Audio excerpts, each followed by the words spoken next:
It's your favorite sports chica, Carolina Teague. This is episode 16 of League of Our Own. Welcome back, you guys. It is January 18th, 2022, and I'm here at VodPod Media Studios with my guy, radio husband, and producer, Gylan Jackson, making sure everything is running smoother than olive oil on a baby's behind. Today, we have a really fun episode. Actually, I've been really busy lately, and I think Gylan has been too. You and I have both been really busy lately. Super busy. What do you think? Yeah, busy is an understatement for me this week, but I have no complaints. I'm actually very grateful that you're here. Cam sitting over here on the side. Nobody can see him. We're having a good time, man. It's just we got to get in and get out today. Yeah, exactly. And we're going to make sure that we do that. And I would say busy is an understatement because you're doing Dream Week at Radius, aren't you? And what exactly is Dream Week? I wanted people to... So Dream Week is 2 weeks outside of Martin Luther King's outside of the march, right? So what Dream Week is, it is a way for us to celebrate Martin Luther King. It is a way for us to celebrate the legacy, the dream, and carry on what he's doing. So there's a huge speaker series that's going on at the Radius Center. It's 4 different days or 2 weeks. So it's 8 different, and I'm streaming those live. So yeah, that's pretty cool. And I also hired a crew of 10 people for the MLK March. So just trying to get everything done and still keep on with the podcast and make Miss Carolina Teague happy. Well, no, I want you to be happy too. That's the most important thing. We both have to be happy. And I think we are happy right now. I think when we both started our journeys and you started this podcast, this was just an idea, and now you are getting booked and you're getting, production rights at places, and you're being able to do the things that you set out to do. So have you really taken a moment to just deeply breathe and just be happy for everything that's coming for you? Incredibly grateful. I'm grateful for these moments. I could fuss, but the only person I can hold accountable is myself right now. Yeah, exactly. A lot of stuff going on, but I'm extremely grateful for the opportunities that have been brought my way and that I've manifested and created. So, yeah. Yeah, I'm excited for you, too. And I think things are just going to get better for you and things are going up. So I can't wait to see exactly how Dream Week unfolds for you. And I know that they celebrate Martin Luther King Day, but I think they should also celebrate Malcolm X. I always thought that they maybe need a day. America's not going to celebrate Malcolm X. That's a whole other story. Okay, we need to have that. And what's crazy is Martin Luther King was probably as close to as radical as Malcolm X was towards the end. He was organizing a poor people's march, and But again, America's not ready for all that. I think I need to do research on that because I had no clue, and I think I would like to look into that because I think that would be really intriguing to read up on that stuff on how they were very similar in many ways. Martin Luther King was very radical. People don't realize it. Yeah. It was very radical. Yeah. Speaking of dreams come true, what's up with this Alamodome thing, man? Okay, so I was at the Alamodome game for their 50th anniversary. I don't know if that was me right there. Yep, and there was a record. 68,323 people attended this game, and this was actually really fun. I don't know if you guys can see my dunks there at the bottom. I got the teal zeals, and I put on a pink shirt, try to kind of match the whole theme of old school Spurs. There was every single Spur that was there. Gylan, we saw David Robinson, Manu Ginobili, Becky Hammond was there, Tony Parker was there.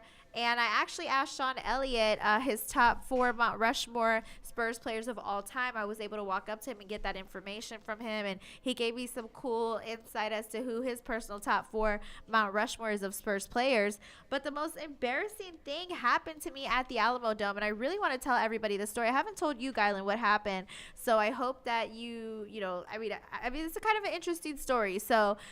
if you guys see, I'm on the floor right there. I have my access pass through the media. I do media coverage for a sports outlet. And I was, walking around. And normally when you go to the Alamodome, I've been covering media for a long time, UTSA games, boxing events at the Alamodome. And usually for the media, we always go to the exact same press box. And we, watch the game there. They give us food. We get to eat for free. And we get to, analyze the game and write about it or, do our coverage on it. So I was with my friend Isabella. She works for Sports Tonight. And, I also do side work for Sports Tonight as well. They treat me really good over there.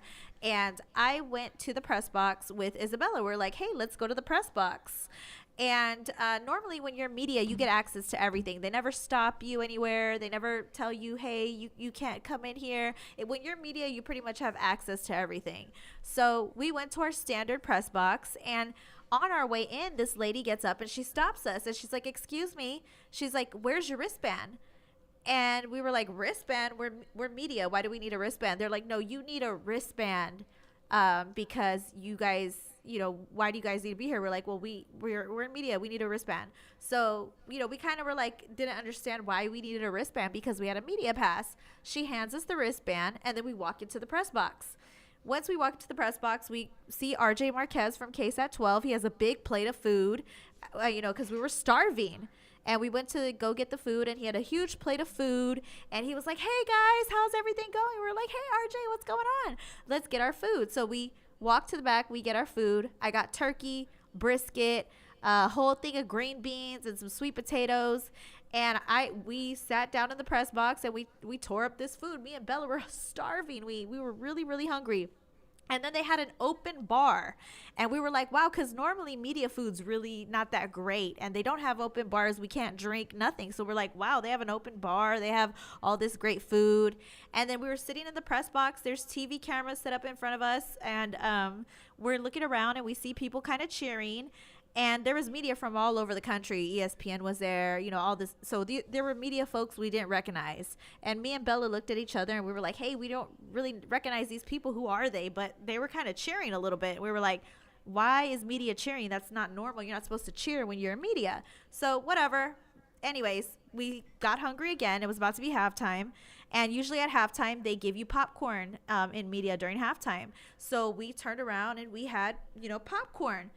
And instead of the normal popcorn that they had full-size candy bars. They had Twix, Hershey's, Kit Kats, everything. So I was like, oh my gosh, they're really spoiling us for this 50th anniversary game.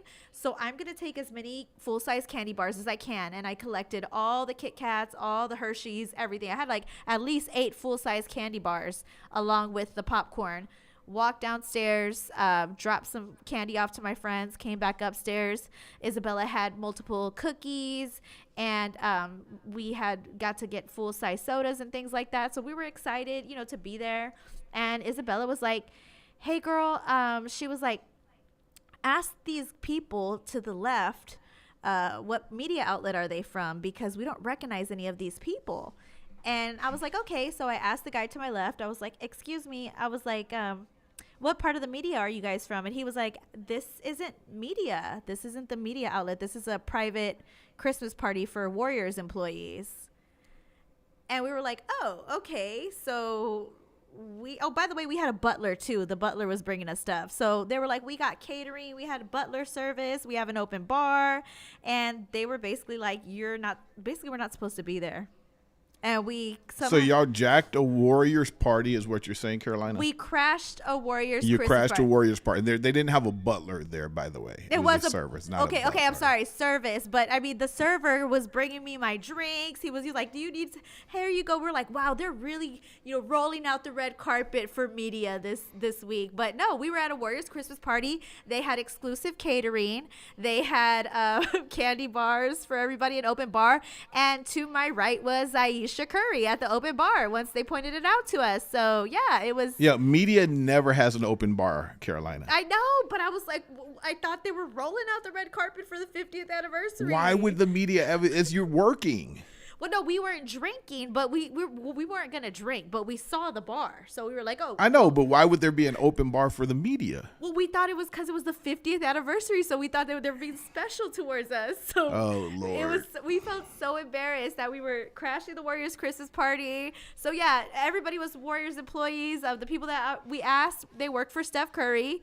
Aisha was out there to the right of me, and I was not supposed to be there. And me and Bella were like, oh, my God, we literally were so rude to the wristband lady. We were like, we're media. We were like taking candy bars. We were eating you were jacking food. Jacking food. I know. It was probably. Y'all are gonna be on surveillance camera somewhere. It was the most embarrassing thing, Gylan, ever. And why was RJ there with a plate of food? That's why we felt comfortable, because we saw RJ with the food. So it was. Well, maybe somebody invited RJ over there.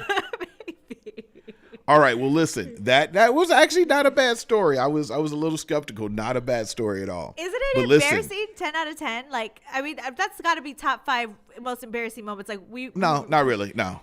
if you would have been busted, they would have arrested you or kicked you out or something like that. Then that would have been embarrassing. They did but say, now no, everybody knows because you talked about it.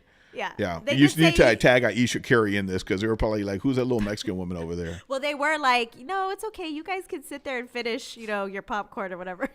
That's funny. That's funny.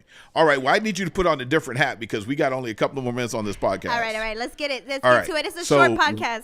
So we're going to hook up some rapid fires right now. Okay. So what are your thoughts on, now rapid fire will give you 45 seconds to give your best sports take on Dallas Cowboys and the Buccaneers. Go for it. Okay, so I watched this game, and this game was actually surprising to a lot of people, but not to me. I knew that from the beginning that the Dallas Cowboys were going to win. I have video proof that I predicted the Cowboys to win simply because there was a lot of injuries on the Buccaneers offensive line and on the defense as well. It seemed pretty obvious based off of the injuries for the Buccaneers that they were going to lose this game against the Cowboys. The only thing that really sticks out to me like a sore thumb is Brett Mayer missing 4 extra points in a row. And I feel like that's a little bit strange. And people were saying it's a conspiracy and he got paid off by the mafia. But I just think the nerves got the best of him and he had a bad day. But this was a good win for the Cowboys. And I'm glad they won. Yeah. I don't know if I'm glad they won because, God, the Cowboys fans have been insufferable. But, hey, when you win your first playoff game after 30 years. You're going to be insufferable. First road playoff game after 30 years. I guess you can be a little insufferable.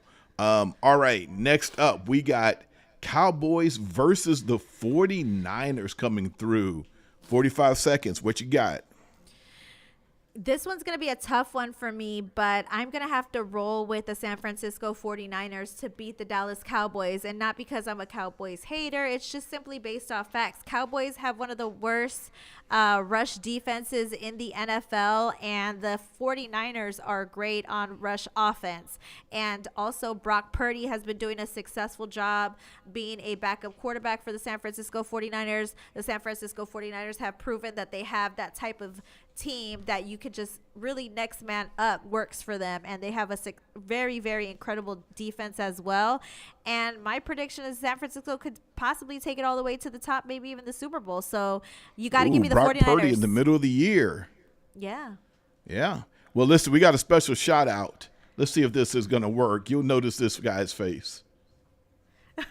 Hey, Cowboy fans. That's right. Where It's did this me, come from? the Is that biggest Terrell? San Francisco 49er fan in all of San Antonio, your boy, Terrell Huff. And I'm here to make sure that I put y'all on notice before Sunday comes around because I want y'all to be warned. All right? Make sure y'all get to San Francisco a couple days early. Get you some sourdough. Head on down to Pier 39. Make sure you get plenty of selfies in. Because bottom line is, after Sunday night, the only thing y'all taking home with y'all is an L. I'm sick and tired of all these Dallas Cowboy fans around here pounding their chests, all right? Wearing your jerseys, wearing your jean shorts with your fade and your goatee, talking about this is your year. Guess what? It's not. It ain't gonna be. San Francisco is going to take advantage of every single weakness y'all got, and it's a lot of them. And we're going to send y'all back to Texas where I can wave and smile and say, I told you so. So Dallas mid boys, get ready because y'all finna get clapped up when y'all get to San Francisco. That's all I got for you. I really love this. We need Terrell Hey, Cowboy on the fan. show. Hold up. That's hold on, right, hold on. it's Let me me, stop it. Let me stop the it. Let me biggest stop it. Hold on. San Francisco 49er fan in all of San Antonio, your boy, Terrell Huff. And I'm here to make sure that I put y'all on notice before Sunday him comes up real around quick. because I want y'all to be warned, all right? Make sure y'all get to San Francisco a couple days early. Get you some sourdough, head on down to said Pier sourdough. 39. Make sure you get plenty of selfies in because bottom line is, after Did Terrell Sunday night, hijack the podcast? the I think only he thing did. taking Can't get home him with off. y'all, Can't- L. I'm sick and Okay, tired Terrell of all hijacked these the Dallas podcast. Cowboy It's okay. fans around here pounding their But I chests. do Hold like, up. All right, he's gone now. I do like his message, though. I mean, I feel like he's a diehard 49ers fan, and we need Terrell on, too. Terrell Yeah, does we a need to great- get him on. We do need But to we get him do on. need to get him on because we need somebody who's ruthless with their mouth, and I think Terrell's that person who's very Yeah, well, ruthless. he just showed it. So after hijacking the podcast, He definitely hijacked the podcast. We need him on, and I really like that surprise guy. That was really funny. I love it. yeah, I think he hacked in. So I wanted to do a video, but he only got the audio. Well, you know but I what? thought that was Well, legit we need because I to- thought you were gonna pick the Cowboys. Oh hell no! I wasn't gonna pick the Cowboys. I mean, Okay, not all to right. be rude, but well, I mean, it's just based off my Your brain. my brain. Yeah. Okay. It's just the all right. smart So thing to pick. basing the next thing off your brain. NFL draft order: Chicago Bears #1. Go. Okay, so the Chicago Bears have the #1 pick in the NFL draft, and I really think that this is a very good chess move because Chicago Bears, they have a lot of holes in their system right now. So trading that #1 draft pick, they could easily get a lot of things out of it. The first thing that the team that could give them the most value right now is the Houston Texans. However, a chess move would be if they were to trade from the Indianapolis Colts for that #4 pick, which is 2 spots below, which is very attractive. Indianapolis Colts and the Houston Texans are in the same division. Indianapolis Colts need a quarterback. They could take that. They could take Bryce Young at #1. Houston Texans can hold off there and possibly get another quarterback. That'd be a chess move on their end to switch with the Colts. All right. So it's good. Listen, your Bears. They got the #1 pick. Yep. Thanks to Lovie Smith. Yeah, thanks to Lovie Smith. Yeah, Exactly. he's our guy too forever. That's why I think he did that on purpose for the Bears organization, so we could be. All right, so we got to blaze through these. Okay. This or that. #1, Twitter or TikTok?